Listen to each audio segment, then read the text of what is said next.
Let me guess, you are the one who fixes things. You are the one who stays late. You are the one who forgives. You are the one who swallows your anger because you don't want to cause any trouble. Here is the thing.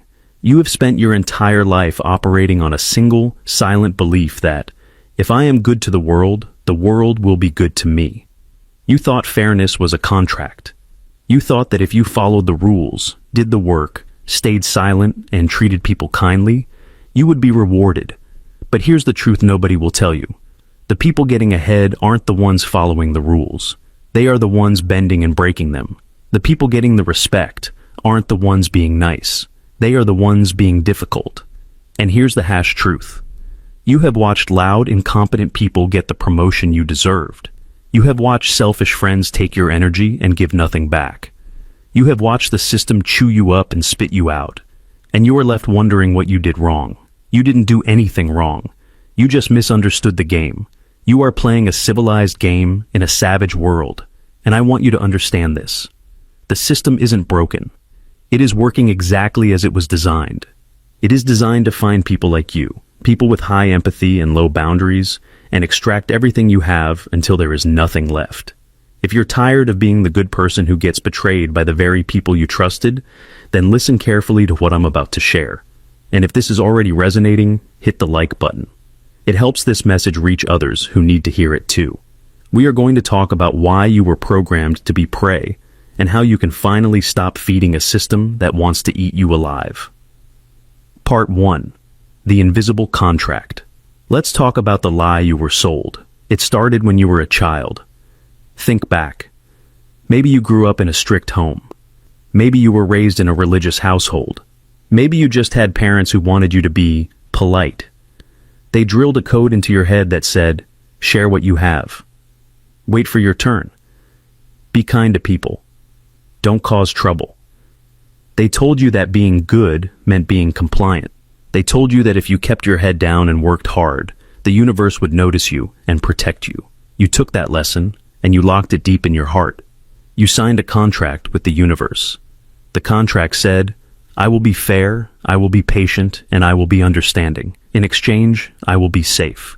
You have kept your end of the deal. You entered the workforce, and you became the reliable one. You didn't complain when they added more work to your plate. You didn't ask for a raise because you thought they would give it to you when you earned it. You entered relationships and became the low-maintenance partner.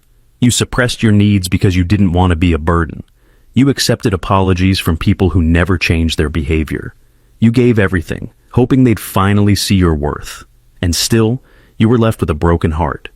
You kept your end of the contract perfectly. But here is the crushing reality that keeps you up at 3 a.m. The world never signed that contract. Your boss didn't sign it. Your friends didn't sign it. The government didn't sign it. You are holding on to a moral agreement that only exists in your head. And because you believe in this agreement, you are confused. You are walking around feeling betrayed every single day. You think, how can they treat me like this after everything I did? You think, why is it that the more I give, the less I get? It hits you the hardest because you know, deep down, that you are competent. You know you are valuable. You aren't lazy. You aren't stupid. But you feel invisible. You sit in meetings and say something and nobody listens. 5 minutes later, the loud guy says the exact same thing and everyone claps. You do the heavy lifting on a project, staying up late, stressing out, making sure every detail is perfect. Then the team leader presents it, takes the credit, and doesn't even mention your name. And you sit there, silent, burning with a quiet rage. You don't speak up because you don't want to look petty. You don't want to be difficult. So you go home, and you carry that heaviness with you. You snap at your family. You feel exhausted, bone-deep tired, not just from work, but from the effort of suppressing your own self-respect. Why does this happen to you? Why does the narcissist find you? Why does the bad boss dump the work on you? Why does the toxic family member call you to vent, but never asks how you are? It isn't bad luck. It is physics. Unfair systems operate like electricity. They follow the path of least resistance. And you, my friend, are the path of least resistance. You have made yourself low friction. You have spent your life trying to be easy to get along with. You pride yourself on being flexible. You pride yourself on being understanding. But to a predator, and make no mistake, the corporate world and toxic people are predators. Your understanding looks like weakness. When a manager has a pile of stressful, unpaid work to assign, they have two choices. Choice A, give it to the difficult employee, the one who argues, the one who demands overtime pay, the one who threatens to quit. Choice B, give it to you, the one who sighs and says, "Okay, I'll figure it out." Who do they choose? They choose you. Every single time. Not because they respect you, but because you are easy. You absorb the stress so they don't have to. You are the shock absorber for the system. And the worst part, they frame it as a compliment. They tell you, "You're such a team player." They tell you, "We really rely on you." They tell you, "You're the only one who can handle this." Those aren't compliments. Those are manipulations. They are keeping you in your place with cheap praise because it costs them less than paying you what you are worth. They know that you thrive on validation. They know that you are desperate to be seen as a good person, so they feed you scraps of validation to keep you working, while they give the money and the power to the people who demand it.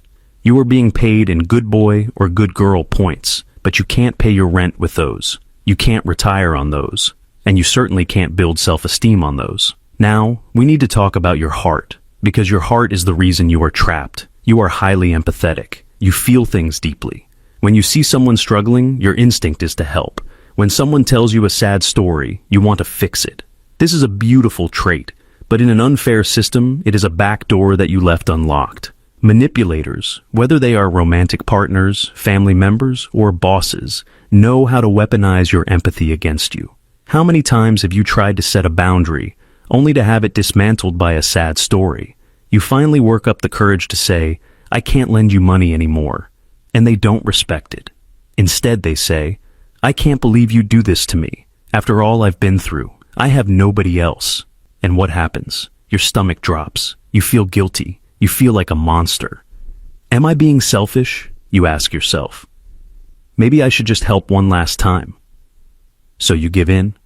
You just got played. They know that your greatest fear is being seen as selfish or uncaring. They use that fear to control you. You have attracted people who love you, not for who you are, but for what you provide. They love that you are a listener. They love that you are a wallet. They love that you are a safety net. But notice something. The moment you stop providing, the love disappears. The moment you say no, they don't just get mad. They get cruel. They call you selfish. They call you crazy. They tell you that you've changed. And because you are so conditioned to be the nice one, you believe them. You scramble to fix it. You apologize for setting a boundary. This is the cycle of abuse. And it is happening to you because you were taught that fairness means giving people endless chances they didn't earn. Let's talk about what this is doing to your insides. You might look calm on the outside. You might smile in the Zoom meetings. You might be the peacekeeper in your family. But inside, you are rotting. Resentment is the cancer of the nice person. It starts small. A little annoyance when someone interrupts you. A little frustration when you get passed over. But over the years, it grows. It turns into a heavy dark knot in the center of your chest. You start to hate people. You look at the takers, the people who are selfish, loud, and demanding, and you see them winning. You see them driving the nice cars. You see them getting the attention. You see them looking happy. And you think, it's not fair. I did everything right. Why am I the one suffering? That bitterness poisons everything. It makes you cynical. It drains your energy. You wake up tired because you spent the whole night fighting imaginary arguments in your head. Arguments where you finally said what you really felt. But you never say it in real life. And the hardest truth of all, you aren't just angry at them. You are angry at yourself. You know deep down that you let this happen. You know that you said yes when your soul screamed no. You know that you stayed in that job, that relationship, that friendship, years longer than you should have. You are angry because you abandoned yourself to please people who don't even like you. You traded your self-respect for their approval, and now you have neither. The system rewards presence, not fairness. If you take one thing away from this, let it be this. The world does not reward the invisible. You have spent your life trying to be invisible. You try not to take up space. You try not to be a burden. You try to be low maintenance. You think this is humility. The system sees it as non-existence. If you are an immigrant or a first-generation striver, you know this feeling. You were told to keep your head down, work hard, and be grateful. You were told not to rock the boat, so you became the engine of the boat. You kept it running. But the people steering the boat, the people getting the glory, are the ones who aren't afraid to make waves. If you are a woman who was socialized to be agreeable, you know this feeling. You were told that being bossy was bad. You were told to smile, to soften your language, to use exclamation points in emails so you don't sound mean, so you softened yourself until you had no edges left. And now, people walk right over you because you feel like a carpet. If you are a man who was taught that being nice was the only way to not be toxic, you know this feeling. You suppressed your aggression, you suppressed your drive, and now you feel gelded, watching other men command respect simply because they aren't afraid to take up space. The system respects leverage, it respects power, it respects consequences. It does not respect nice. Being nice without the power to be dangerous is not virtue, it is harmlessness. A rabbit is not virtuous because it doesn't eat the wolf. A rabbit is just harmless. The world eats rabbits. You have been acting like a rabbit, hoping the wolves would be impressed by your morality. The wolves aren't impressed. They are just hungry. So, what happens now? You are at a breaking point. I can feel it. That's why you are still listening. You are in what we call the awakening phase. This is the moment where the pain of staying the same finally outweighs the fear of changing. You are realizing that the strategy you have used for your entire life, the strategy of be fair, be nice, wait your turn, is a failed strategy. It is a bankrupt business model. You have poured all your capital into it, and it has returned zero profit. You have two choices right now. Choice one, you go back to sleep. You tell yourself, well, that's just how I am. I'm a giver. You go back to being used. You go back to the resentment. You go back to waiting for a reward that is never coming, and you will die with a heart full of regret, waiting for an apology from a world that doesn't care. Choice two, you burn the contract. You accept that the world is unfair. You accept that nobody is coming to save you. You accept that your goodness will not protect you. And you decide to protect yourself. This doesn't mean you become a bad person. It doesn't mean you become a narcissist or a criminal. It means you become selectively good. It means you stop casting your pearls before swine. You stop giving your fairness to people who do not reciprocate it. You stop giving your hard work to companies that do not pay for it.